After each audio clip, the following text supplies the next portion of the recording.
Il y a un phénomène, c'est que les populations disent « Oui, mais nous, vous nous dites que vous êtes en train de produire de l'eau. Quand on ouvre le robinet, l'eau a une couleur qui est douteuse, elle est marron, elle est ceci, elle est cela. » Je crois que si le gouvernement, par ma voix ou par la voix du ministre en charge de ces questions, vous disait que tout va très bien, Madame la Marquise, le gouvernement serait dans le déni, serait dans le mensonge, peut-être. Je crois que le président de la République a donné récemment une interview qui, aujourd'hui, est grandement partagée, notamment sur les réseaux sociaux, où il a évoqué, entre autres questions, les questions de l'eau et de l'électricité, et il a dit quelque chose sur lequel nous devons appuyer le départ de mon argumentaire. Il a dit, en toute humilité, c'est parce qu'il y a des insuffisances, c'est parce qu'il y a des soucis qu'on est en train de modifier déjà la gouvernance du secteur. Vous savez que les lois sur l'eau et l'électricité, qui remontent à il y a une vingtaine d'années, je crois 2005, ces lois ont modifié la gouvernance du secteur de l'eau et du secteur de l'électricité. Cette gouvernance fait qu'on est, disons, recentré ce qu'on appelle à l'époque la Société nationale d'électricité, SNE, aujourd'hui Énergie électrique du Congo, ECAREC, sur ses missions les plus strictement en rapport avec ses activités, c'est-à-dire fournir de l'électricité à nos compatriotes. Et vous voyez qu'autour, le gouvernement est en train de procéder à une réforme importante de cette gouvernance. Cette réforme aboutit par exemple, pour ce qui concerne les différents barrages et unités de production d'électricité, nous ayons des partenariats publics-privés ou des concessions et toute autre forme de gestion qui fait entrer en partie le secteur privé, parce que le secteur privé est plus dynamique, parce que le secteur privé sait gérer, et en tout cas mieux que l'administration étatique, des structures qui doivent être impérativement dans la concurrence. Donc le président de la République a rappelé ces faits dans l'interview dont j'ai parlé tout à l'heure. Alors, deuxièmement, il faut noter que l'État, et il faut le rappeler, a fait beaucoup d'efforts depuis une vingtaine d'années, de nombreux investissements, et force est de constater, malheureusement, les populations ne voient pas trop les retombées de ces efforts importants de construction d'infrastructures, de construction, effectivement, d'offres et de production plus importantes. Alors, il y a des causes, d'abord des causes que je qualifierais de préalables, malheureusement. Si on prend par exemple l'eau, la distribution d'eau, elle est fortement menacée par deux principaux facteurs, au-delà des insuffisances des organes de gestion. Il y a d'abord ce qu'on peut appeler l'occupation parfois anarchique des parcelles de terrain, avec deux corollaires, enfin deux conséquences. La première conséquence, comme vous le savez, quand vous avez une zone qui est vide et que vous devez y accueillir des populations qui viennent s'y installer, dans l'ordre normal des choses, on commence par faire le lotissement, c'est-à-dire qu'avant que les populations ne s'installent sur le terrain, on leur amène l'eau, on leur amène l'électricité et toutes les commodités.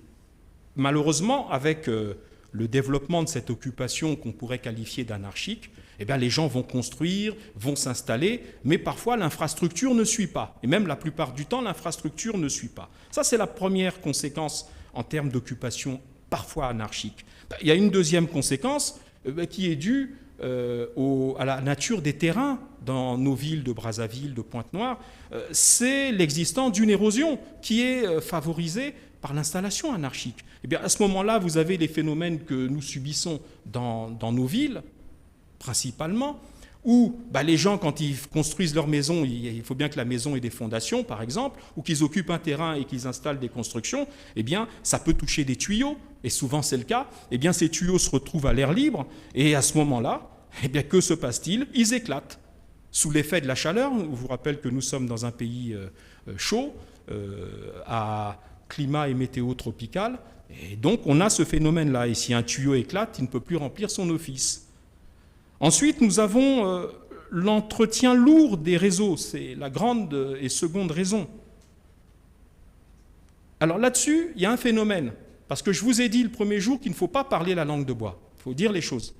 Il y a un phénomène, c'est que les populations disent « Oui, mais nous, vous nous dites que vous êtes en train de produire de l'eau. Quand on ouvre le robinet, l'eau a une couleur qui est douteuse, elle est marron, elle est ceci, elle est cela. » Mais ça ne vient pas de la qualité du traitement en amont. C'est-à-dire qu'en gros, les usines de potabilisation de l'eau, les usines de traitement de l'eau en amont font leur travail et l'eau est potable. Simplement, le véritable problème que nous rencontrons, et vous le savez, c'est celui du caractère défectueux du réseau de transport, de distribution, les tuyaux dont on vient de parler. Évidemment, si les tuyaux ne sont pas autre chose que rouillés, eh bien, nous risquons d'avoir une eau qui apparaît souillée au bout de la chaîne de la distribution. Voilà un second phénomène qui, aujourd'hui, nous subissons à la fois la pénurie et en même temps, nous subissons parfois la mauvaise qualité de l'eau. Alors, comme vous le savez, ces travaux nécessitent plusieurs dizaines de milliards de francs CFA d'investissement. Et par les temps qui courent, il n'est pas évident que le gouvernement, l'État, les pouvoirs publics trouvent facilement les crédits, les ressources qui permettent d'assurer le renouvellement de ce réseau de distribution. Alors, il faut savoir, je l'ai dit, il faut qu'on soit concret, que le problème de ces réseaux d'eau mal entretenus a une conséquence majeure. Savez-vous que 95 millions de litres d'eau sont produits chaque jour? Je répète, 95 millions de litres d'eau sont produits chaque jour. Malheureusement, compte tenu de cette mauvaise qualité des réseaux de distribution, plus de la moitié de cette eau est perdue. C'est-à-dire qu'elle se perd dans le circuit de distribution. Si c'est un tuyau percé, l'eau sort à moitié. Si c'est un tuyau dont l'eau est de mauvaise qualité, au bout de la chaîne, le consommateur ne la consomme pas, etc. Donc il y a ces phénomènes lourds. Et c'est ce dont le président de la République a parlé. C'est de dire, la part de responsabilité de l'État, c'est aujourd'hui de modifier la gouvernance. C'est en cours, mais c'est en même temps, on ne va pas rester, comme on dit, avec les cendres sur la tête, comme on dit dans la Bible, et attendre que les choses se placent en pleurnichant. Il faut bien que des solutions soient trouvées, parce qu'on ne change pas un réseau de distribution en quelques jours, en quelques mois, ou même en quelques années. C'est un travail lourd. Alors, les perspectives, il faut savoir que quand on parle de l'eau et de l'électricité, j'ai commencé par l'eau de manière volontaire. C'est que les deux problématiques sont liées. Parce que pour qu'il y ait de l'eau, il faut qu'il y ait de l'électricité. Et donc, on voit bien la complexité du souci auquel nous sommes exposés. Pour faire tourner une usine d'eau potable, il faut donc du courant. Par exemple, à Brazzaville, 20 mégawatts sont nécessaires pour faire fonctionner les usines du Djoué et de Djiri. Et l'État est en train d'examiner en ce moment toutes les possibilités d'énergie alternative, par exemple l'énergie solaire. Pour Pointe-Noire et son agglomération, des études ont été faites. La solution à Pointe-Noire et l'agglomération viendra de l'exploitation optimale de la rivière Ntombo, d'où seront captés plus de 140 000 mètres cubes d'eau par jour afin d'approvisionner toute la ville et sa banlieue, notamment Diosso. Pour Luango et la zone économique spéciale, un grand réservoir sera installé à Mongo Mpuku. Il y a donc des perspectives. Mais comme je vous l'ai dit, s'il y a problème d'eau, il y a les problèmes spécifiques du réseau de distribution vétuste qu'il faut remplacer, mais il y a aussi les problèmes d'électricité, parce que s'il n'y a pas d'électricité, vous aurez extrêmement de mal à faire fonctionner les usines de production d'eau. Alors, pour l'électricité, là également, sous l'impulsion du président de la République, il faut noter que des investissements importants ont été consentis depuis des années. On peut même dire depuis une quarantaine d'années. Alors, il faut savoir qu'il y a deux grandes sources pour l'électricité. Il y a la ligne de très haute tension entre Pointe-Noire et Brazzaville, qui remonte pour l'essentiel de son installation à 1982. Donc vous voyez, 42 ans. Cette ligne connaît les difficultés que vous savez. Cette ligne nécessite un entretien lourd, d'un coût très élevé.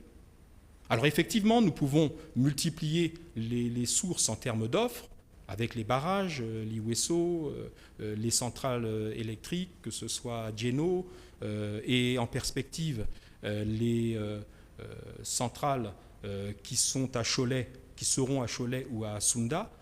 Tout cela est bien, parce que nous allons produire. Mais encore faut-il que nous puissions transporter de manière optimale. Là est la question, un peu comme pour l'eau que j'ai évoquée tout à l'heure.